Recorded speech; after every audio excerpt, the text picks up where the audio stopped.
Hello guys, welcome back to the study. This is Dheeraj Kumar. आज जो हम लोग करने वाले इंडियन कोस्ट गार्ड नाविक जीडीवी यांत्रिक के सेक्शन 1 के लिए, ध्यान से सुनना, सेक्शन 1 के लिए साइंस के टॉप 500 क्वेश्चन। सेक्शन 1 में जो 10 क्वेश्चन आते हैं उनके लिए हम लोग टॉप 500 क्वेश्चन का जो सीरीज चल रहा था उसका पार्ट 13 है। और गुड न्यूज है यहाँ पे, पता है क्या गुड न्यूज है? कि देखो अभी तक हम लोग क्या कर रहे थे ना, सिर्फ हिंदी में पढ़ रहे थे साइंस, बट स्टूडेंट्स कह रहे सर ऐसे कैसे हो सकता है, हम सीबीएसई वालों को क्यों छोड़ रहे हो? ठीक है, कोई इशू नहीं है, मैंने इंग्लिश में भी क्वेश्चंस कर दिए। अच्छा, एक और गुड न्यूज ले लो, अभी तक हम लोग डेली 20 क्वेश्चंस कर रहे थे, बट इसमें आपको 25 क्वेश्चंस मिलेंगे। अच्छा, एक और गुड न्यूज ले लो, अभी तक मैं आपको पीडीएफ नहीं दे रहा था, बट पीडीएफ अभी भी नहीं दूंगा। तो ये कौन सी गुड न्यूज है? गुड न्यूज ये है कि टेलीग्राम पे सारे क्वेश्चंस को मैं क्यूज की तरह बना दूंगा। ठीक है, उससे फायदा क्या होगा, आप यूट्यूब पे जो मैं पढ़ा रहा हूं पढ़ लो, और टेलीग्राम पे पढ़ने के बाद उस क्यूज में अपना रिवीजन कर लो, ताकि वो सारे क्वेश्चंस आपको याद हो जाए। पीडीएफ का क्या है, पीडीएफ भी फोन में है, टेलीग्राम भी फोन में है, तो पीडीएफ रखो चाहे क्यूज से पढ़ो, बात बराबर है। इन क्यूज को अगर पीडीएफ तो आपका डिलीट भी हो सकता है, ये क्यूज हमेशा के लिए टेलीग्राम चैनल पे रहेंगे, तो आप जब मन तब जाके रिवीजन कर लोगे। ठीक है, तो ये फायदा है आपको, तीनों गुड न्यूज आपके लिए। और एक बात ध्यान से सुन लेना, परीक्षा ऐप पे ये जो टेस्ट सीरीज है सितंबर स्पेशल, इसको एग्जाम से पहले लगा लो, चाहे डीबी वाले हो चाहे जीडी वाले हो, फायदा होगा आपका। रीजन, क्योंकि यहाँ पे एग्जाम ओरिएंटेड टेस्ट सीरीज है। और एक फायदा पता है क्या है, अगर इस कोड को यूज कर लेते हो एग्जाम A to Z50, तो आपको 50% का डिस्काउंट मिलेगा। ठीक है, तो ये चीज जरूर अप्लाई कर लेना, ताकि 50% का डिस्काउंट मिल जाए आपको एग्जाम से पहले। और ध्यान रहे, सितंबर स्पेशल ही टेस्ट सीरीज होना चाहिए, पुराना वाला नहीं, क्योंकि इस बार सितंबर 2021 वाला आपके एग्जाम के लिए ओरिएंटेड है, और इसमें जो है ना, जो करंट अफेयर भी होंगे वो इस बार के होंगे, तो ध्यान से देखना, सितंबर स्पेशल ही लेना, चाहे डीबी वाले हो चाहे जीडी वाले हो। और परीक्षा ऐप का लिंक मैंने डिस्क्रिप्शन दे दिया है, तो जाओ फटाक से बाई करो और टेस्ट सीरीज लगाना शुरू कर दो। अभी देखो, कार्य का मात्रक क्या होता है, आज हम बहुत सारे ना यूनिट्स याद रिवीजन करेंगे, 25 क्वेश्चंस और मोस्टली इसके अंदर यूनिट्स है।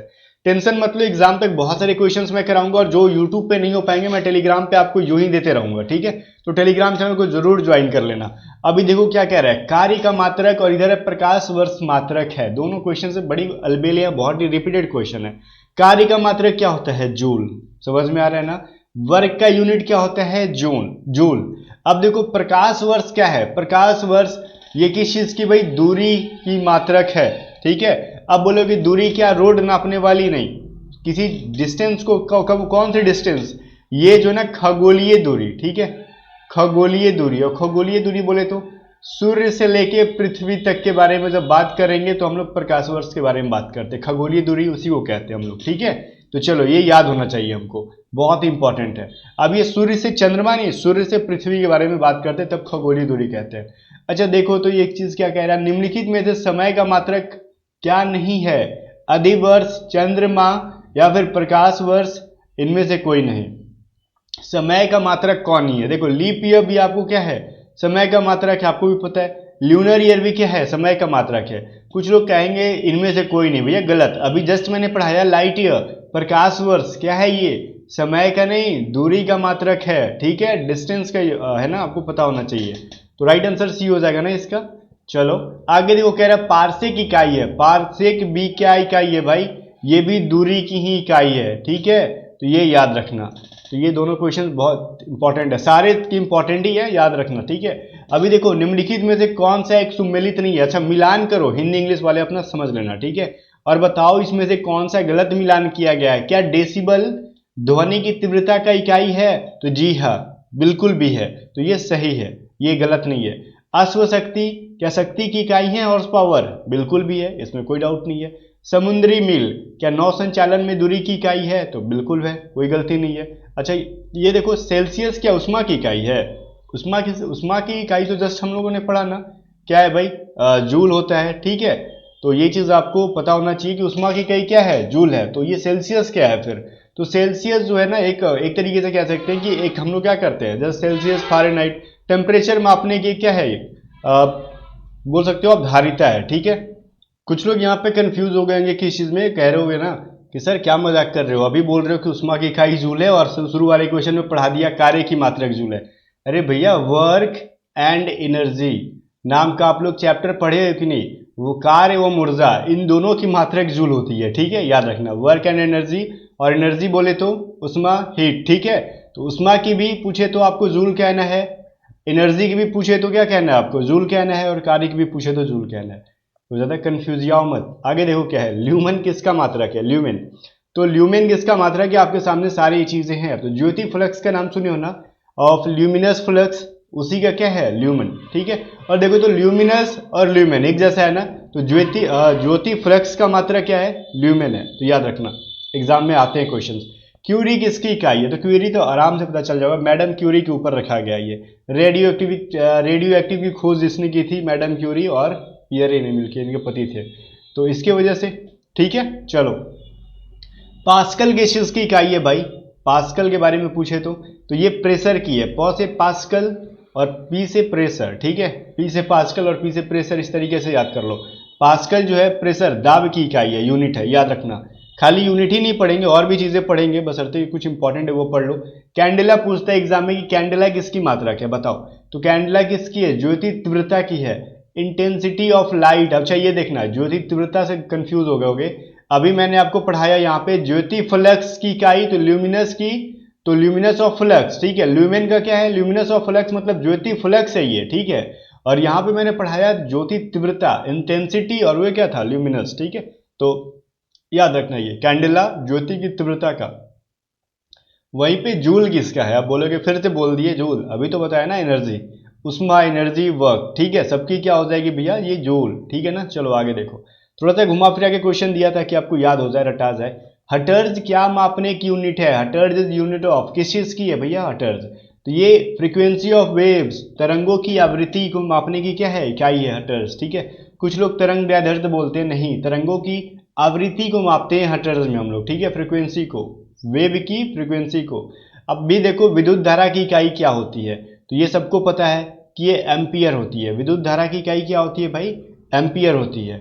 आगे देखो एसआई पद्धति में लेंस की शक्ति की इकाई क्या होती है, एसआई पद्धति में लेंस की शक्ति की इकाई क्या होती है, डायोप्टर, जैसे बोलते हैं ना कितना डायोप्टर है भाई इस लेंस की पावर, 2 डायोप्टर, 3 डायोप्टर, 5 डायोप्टर, जो भी बोलते हो, तो वो डायोप्टर होता है लेंस की पावर या फिर शक्ति कह सकते हो उसको, ठीक है, मापने की इकाई। ये सभी एग्जाम में पूछे जाते हैं। डेसिबल किसे नापने के लिए प्रयोग में लाया जाता है ये बताओ, तो ये ध्वनि मापते हैं ना डेसिबल से, तो ध्वनि वाला कहाँ है भाई, खून, पेशाब, वायु। अब ये वातावरण में ध्वनि, ये रहा ऑप्शन नंबर सी, ठीक है, वातावरण में ध्वनि को मेजर करने के लिए डेसिबल यूनिट का यूज करते हैं हम लोग, ओके। अभी देखो एम्पियर नापने की इकाई क्या है, अभी एम्पियर नापने की मतलब एम्पियर नापने की इकाई है, मतलब एम्पियर खुद एक इकाई है, वो किस चीज को मेजर करता है, ठीक है, ये करंट को हम लोग, विद्युत धारा मैंने बताया ना वही करंट, ठीक है। तो घुमा के क्वेश्चन दिया गया है, कंफ्यूज नहीं होना है। आगे देखो यंग प्रत्यास्थता गुणांक का एसआई मात्रा क्या है, यंग प्रत्यास्थता मतलब यंग्स मॉड्यूल ऑफ इलास्टिसिटी, प्रत्यास्थता इलास्टिसिटी का मतलब मैंने बताया था पिछली क्लासों में, ठीक है। तो ये चीज आपको याद होना चाहिए, तो ये होता है न्यूटन मीटर स्क्वायर, ठीक है, तो न्यूटन मीटर स्क्वायर ऐसे भी लिख सकते हो आप। तो ये इंपॉर्टेंट क्वेश्चन है, यंग प्रत्यास्थता गुणांक की एसआई मात्रक न्यूटन मीटर स्क्वायर होता है। अब आगे देखो कुछ क्वेश्चन थोड़ा सा ट्विस्ट आया कहानी में, हम लोग बहुत सारी यूनिट्स पढ़े। अभी देखो क्या कह रहा है, निम्नलिखित युग्मों में से किन भौतिक राशियों के समान विमीय सूत्र नहीं है, मतलब उनकी जो है ना फिजिक, ये कह रहा है डायमेंशनल फॉर्मूला समान नहीं है। ये देखो बल और दाब का क्या समान होता है, फोर्स और प्रेशर, ये दोनों एक चीज है क्या, फोर्स का न्यूटन होता है और प्रेशर का क्या होता है पास्कल होता है, ये दोनों अलग अलग चीजें हो गई, ठीक है ना। तो ऑब्वियस है कि दोनों इनकी डायमेंशनल भी अलग अलग हो जाएंगी, तो ये जो है ये आंसर अपना हो जाएगा। जैसे कार और एनर्जी मैंने जस्ट बोला एक ही होता है, वेग और आवेग और संवेग, भार एवं बल, इन सब की डायमेंशनल फॉर्मूला एक हो जाती है, ठीक है। बट गाइज बल एवं दाब का अलग अलग हो जाता है, तो ये अपना हो जाएगा। आगे देखो एक खगोलीय इकाई संबंधित है किससे है, एस्ट्रोनॉमिकल यूनिट किस चीज से रिलेटेड है। मैंने बोला ना कि जब भी हम लोग खगोलीय दूरी बोलते हैं तो सूर्य से पृथ्वी बोलते हैं, चंद्रमा वंद्रमा को नहीं काउंट करेंगे, सूर्य और पृथ्वी के बीच में कहानी चलेगा। देखो तो सूर्य और पृथ्वी के बीच की दूरी से रिलेटेड है क्या, खगोलीय इकाई, और एग्जाम में बहुत बार पूछा ये क्वेश्चन, याद रहे।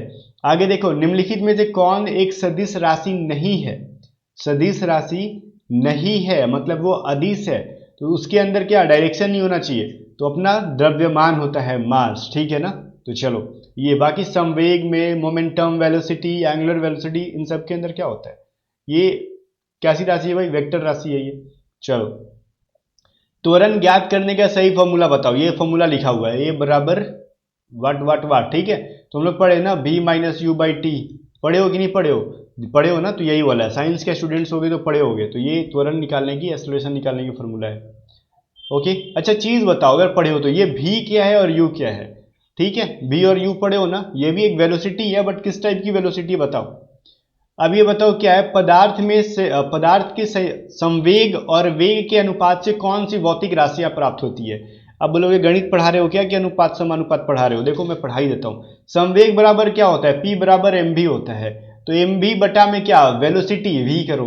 अब v कट जाएगा तो बचेगा क्या, यहाँ पे m बचेगा, m बोले तो मास। क्या बचेगा भाई, इनकी रेशियो से क्या मिला हमको, मास मिल गया, द्रव्यमान मिल गया। ठीक है, तो ये अपना परफेक्ट आंसर है। आगे देखो, एक लकड़ी नहीं, एक लड़की झूले पर बैठी, ठीक है, बैठी स्थिति में झूला झूल रही है, मतलब बैठ के एक लड़की झूला झूल रही है। ठीक है, उस लड़की के खड़े हो जाने पर दोलनों का आवर्तकाल क्या होगा। देखो क्या क्या रहा है, if girl is swinging in a sitting position, ठीक है, the period of oscillations when the girl stands up. ठीक है, कहने का मतलब लड़की अगर झूला झूल रही है तो झूल रही है, अगर वो खड़ी हो जाए तो झूले का जो है दोलन का आवर्तकाल क्या होगा, झूले का आवर्तकाल क्या होगा। तो मैंने साइंस की स्टार्टिंग के ही 1-2 क्लास में पढ़ाया था। देखो ये अगर मान लो कोई झूला है आपका, ठीक है, ये झूला मान लो है, यहाँ पे कोई बैठ जा रही है, तो ये अप्स एंड डाउन होगा। तो इस ये जो है ना झूले की जो लेंथ होती है किसी के बैठने से थोड़ी सी इंक्रीज हो जाती है, ठीक है, नीचे आ जाती है, जिसकी वजह से इसकी लेंथ बढ़ जाएगी, झूले जिसके सारे लटका हुआ है, तो आवर्तकाल क्या हो जाएगा, बढ़ जाएगा। लेकिन जैसे ही उतरेंगे तो इसकी लेंथ क्या हो जाएगी, कम हो जाएगी थोड़ी। तो वैसे कंडीशन में लेंथ और वेट दोनों कम हो जाते हैं, वैसे कंडीशन में ये इसका आवर्तकाल क्या हो जाता है, कम हो जाता है। तो ये 22 का क्या हो जाएगा, विल डिक्रीज। ठीक है, तो ये आपको याद रखना। तो ये कंसेप्ट ही बहुत आसान है, कुछ है ही नहीं। आगे देखो क्या कह रहा है, घूर्णन करती एक गोल में अचानक एक लड़का आकर बैठ जाता है। ठीक है, तो क्या कह रहा है, मेज के कोणीय वेग पर क्या प्रभाव पड़ेगा। ठीक है, अब देखो गाइज यहाँ पे एक गोल, मतलब गोल मेज में, मेज यहाँ पे ऐड कर सकते हो। कुल मिला के मैं क्वेश्चन आपको समझा दूं अगर नहीं समझ में आया तो।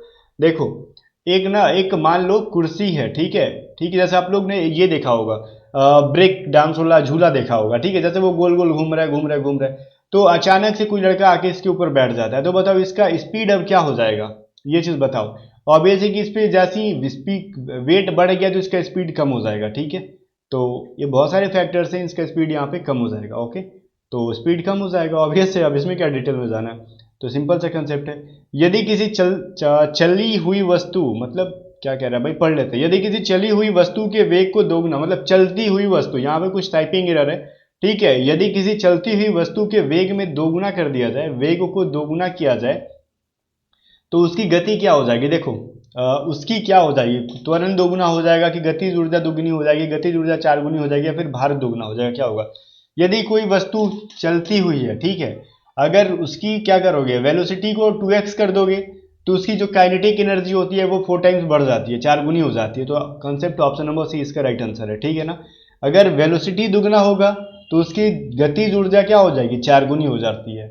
एंड क्वेश्चन क्या कह रहा है, किसी पिंड के द्रव्यमान तथा भारी में अंतर होता है, क्यों।